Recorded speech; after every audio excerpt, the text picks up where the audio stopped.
that we're going to talk about Congressman Keating with is North Korea and with cranberries. All right, and we like to talk about these serious things. Although North Korea is getting a lot of press, so we really can't blame the young producers on the talk radio show, on the talk TV shows, because it is such a big issue. But we try to avoid some of the not serious issues here that get so much press. But we will be talking about North Korea. We're talking about cranberries. In fact, the congressman now I see has given us a call. He's on hold. So why don't we do that? Why don't we go right to Congressman Keating? Good morning, Congressman Keating. How are you? Good morning, Chris. How are things? Things are well. People back home should be happy they're not in the very steamy D.C. The humidity here is already started. So it's a little cool here today. Yeah, well, it's that's welcome to me. I love the breeze. I like where we live, frankly.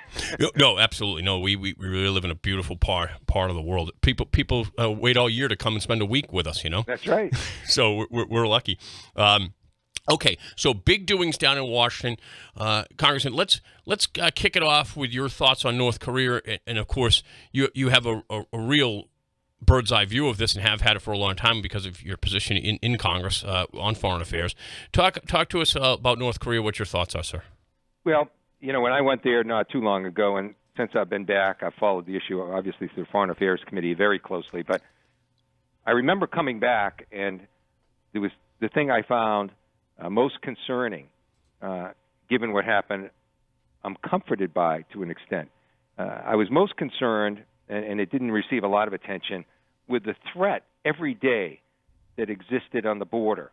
I learned from talking to our military people there that day in and day out, there are skirmishes that happen, and those could escalate very quickly. I talked to the general, the general that was in charge for the UN, and same general as our general, and he told me that was one of his greatest concerns, and he was so involved in it, putting out those fires, making sure they didn't escalate, because if they did, they could get out of hand rather quickly. So now that we have communication, now that those lines of communication are open the way that they are, not just with the U.S. and North Korea, but also with South Korea and North Korea, because President Moon did go up, as most of us saw on television, and had a meeting at the DMZ zone with Chairman Kim. So those lines are open. So what does that mean? That means the odds on those skirmishes getting out of control are drastically lessened. So that's really good news. I think people should be aware of. The second thing that I found comforting leaving, that I find more concerning now, is the fact that one of the greatest strengths that we had was an unprecedented level of cooperation, intelligence sharing, military training between the Japanese, the South Korean, and the U.S. And we really were sharing the greatest intelligence on North Korea and China. We were present in the South China Sea, where that is a grave concern for us, something we could talk about going forward someday. Mm-hmm. And what's happened is that coalition has really been under attack. The president made a commitment on taking away, the joint training that we've had, and that's very important training, by the way, because the South Korean Army was not at a level it should have been. We have really made it much more sophisticated. We've worked with them, teaching them the most modern techniques, and we work together if there's any kind of an incident, so that we all know what we're doing. And that was critical. The Chinese were furious at our actions, working with the Japanese in particular in the South China Sea in the training exercises. In fact, threatened to attack Japan if they continued. So we were a real presence with that coalition. The fact that the president, bargained that away unilaterally, and then, here's the difficult part, never even consulted the South Koreans or the Japanese ahead of time. Those are our allies. Is very disturbing. So I'm sure there's cracks in that coalition. So those are two of the things. One, I feel better about in terms of a threat. The other, that was something that gave me some comfort, I find more concerning. Everything else in the middle, frankly, I don't think anyone knows which direction things will go. We hope for the best going forward there. We're speaking with Congressman Bill Keating, who's our congressman here in southeastern Massachusetts. Congressman, it has been the same family running North Korea since the end of the Korean War. Do we have a sense that the current head of North Korea really is the person in charge of North Korea, or is he a figurehead? That there's some other clique running the country, or do we have no idea? He's running the country, and he's shrewd, and there's an image we had of him that he wasn't stable. He's shrewd. He's very discerning. He's educated out of the country, which he doesn't let his people know. He's well-educated, smart, and the one concern, obviously, that we have in that great unknown in the middle is don't forget who we're dealing with. We are dealing with, without any argument, probably the harshest, despicable country in the world. That's quite a statement. I mean, he's got hundreds of thousands of his own people without any kind of rule of law in the worst conditions in camps where people are starving to death there. I met with the parents of Otto Warmbier, and they shared pictures of what they did to their son, who was a student there, just passing through, and they just accused him of being a spy, and frankly killed him, sent him home dying. So make no mistake about who we're dealing with. This is not a great leadership. He killed his own brother. In answer to your question, is there another group there that's a threat? He wouldn't have left the country, even for that period, if anything was that threatening to him. Number two, he's taking care of the threats, because it is a dynasty of sorts, or a deity. They have he killed his uncle, and he killed his brother. And another thing that we have to focus on, too, in these talks, this isn't just a nuclear issue with them. They have enough weapons, and I stood in Seoul knowing that in 4 minutes, without anything we could do, they could wipe out, most of the city with conventional weapons that they have aimed at that city, ready to go, a city of 25 million. So this is real. They also have chemical and biological warfare, and they're not afraid to use some of that because that's the way he killed his brother. We're speaking with Congressman Bill Keating, who's our congressman here in southeastern Massachusetts, and he's on the Foreign Affairs Committee. Yeah, Congressman, that's right. He had some almost like something out of a James Bond movie. They had chemical agent put onto something, and they jumped him in the airport.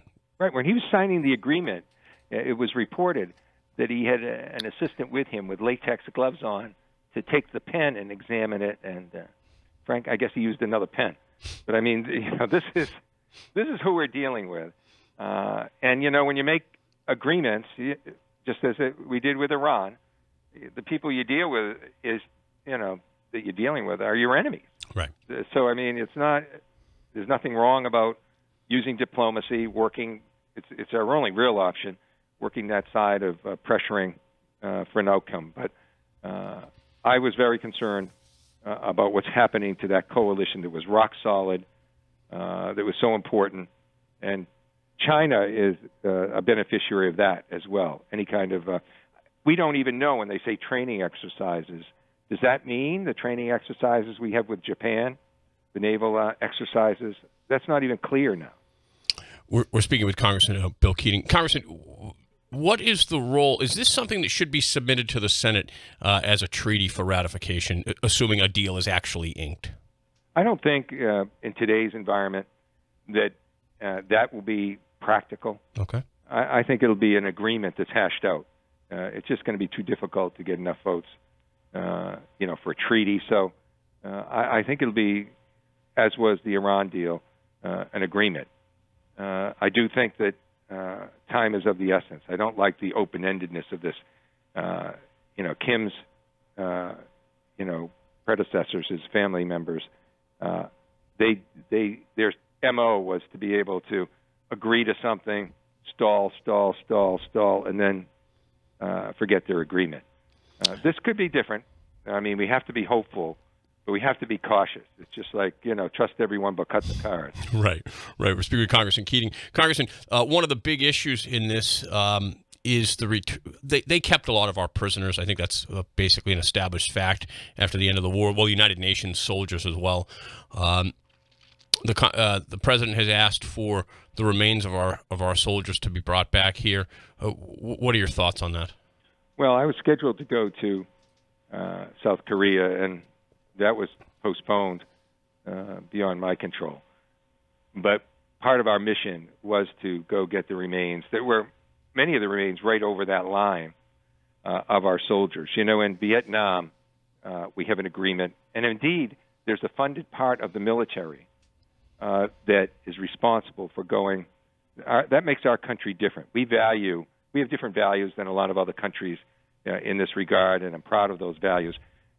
We fund a military group, to continually try and get these remains of soldiers. Last year, they were able to get 16 remains, even though the Vietnam War was so many years ago now. They got 16 remains of our soldiers and brought them back home last year to their families, to their communities, home where they belong. There are just thousands right over that line in North Korea of Americans. So this is something that will be of comfort, I think, to so many families back home. We're speaking with Congressman Keating. Let's shift gears here, Congressman, to something. Well, it's obviously international as well, but very much domestic, which is our cranberry industry here. Maybe you can give people a little bit of a history of what's been going on with the threats of tariffs and with Europe, and what really has become a very positive outcome through your work. Give people a little bit of history, and then tell us what's happening now. Well, we discussed on your show, Chris, before about tariffs, and my view is it's a lose-lose proposition when you get in these tariff wars. So we're trying to affect trade policy by imposing tariffs on our allies in Europe and Canada. Now they came back with a list just several weeks ago. They're saying, well, if you're going to do this, we're going to put tariffs on a whole host of products. And one of those products was cranberries, which affects us drastically in our area. It's one of our not only historic industries, it's our number one agricultural industry in our region, and particularly my district. And this was being targeted at a time when the cranberry industry is under a great many challenges to begin with. There's an oversupply. There's competition from Quebec that's directly affecting our markets in terms of exports. And because of the oversupply, our office worked very carefully over the last several years using the Export-Import Bank. That's a subject for another day as well. That's very helpful to U.S. businesses. Getting markets. In Europe, there was no word for the name cranberry. So they started an export market of a product that didn't even have a name. And over the last few years, we've been very successful in advancing it. In fact, it saved jobs here, saved production here. So that was being threatened. And so the contacts that we helped build that market with the European Union through our office, I reached out to those people that we worked with, both officials and business people, and tried to make a case that we shouldn't be on that list, and that it could affect them, because they were a lesson for us back here at home, Chris. They started building production businesses to help with our cranberry exports in their countries. So when we're doing these things, many times to think we're protecting our country, there are businesses here, right in my district, that will be affected by these tariffs. So we made our case. I personally worked some of the relationships I had over the last several years, and we were successful. It was the only one they dropped off the first list. And it was difficult because you needed the approval of the 28 countries. It wasn't just like dealing with one country. One country could have really nullified that effort, but we're able to do it. And 2/3 of our exports now were taken off of that list. It was hard when you're dealing with cranberry juice because there's so many other ingredients. There's grape, there's other things that were on the list that it was hard to separate that out. But what they could separate out, they separated out for us. Excellent. We're speaking with Congressman Bill Keating. who's our congressman. So do you think that this is a settled issue now, at least for cranberries? Well, it is. I mean, there's a secondary list that takes effect in 3 years, and they dropped it to that. So that list, this will be over by then. If it isn't, we're going to be in real economic trouble. But so it's off the list. It's the only one that was off the list, the main list that was put out initially. We're speaking with Congressman Bill Keating. Congressman, traditionally here on the show, since we started doing this a few months ago, you I don't want to put pressure on you, but you sometimes break news for us here on the show. Anything happening down there that nobody else knows about but you and soon my audience? Well, I think that the one thing that none of us know, but it's breaking, is dealing with the immigration issue and what we're going to do with DACA, what we're not. So, honestly, probably the next time we talk, I'll be in a better position. But because no one knows what the bills are, particularly a secondary bill that we're going to be voting on. So that's happening this week into next week. So we'll see. But that's commanding a lot of the attention right now this week. The other thing we're working on this week that we have to do more on is the opioid issue. So we have some legislation surrounding those issues, but things around the periphery, nothing that's central. We're now at 116 deaths per day in our country. And as we're looking at that issue, I had hoped we could even do more, but that's the other thing we're working on this week. Opioids. Well, Congressman, I'm going to let you run. I know you got a tight schedule down there in Washington, but I do appreciate you once again joining us, and have a nice week if we don't hear from you. Thank you, Chris. Thanks. Have a great day. All right, that was Congressman Bill Keating here on WBSM, who joins us every week that he can, and that's a nice segment that we do here, and we try to make sure that we do things that are topical but interesting and maybe stuff that you wouldn't get necessarily from the TV. Right? All right, we're going to take a very quick break, and when we come back, if you'd like to join me, you can at 508-996-0500 here on the Chris McCarthy Show.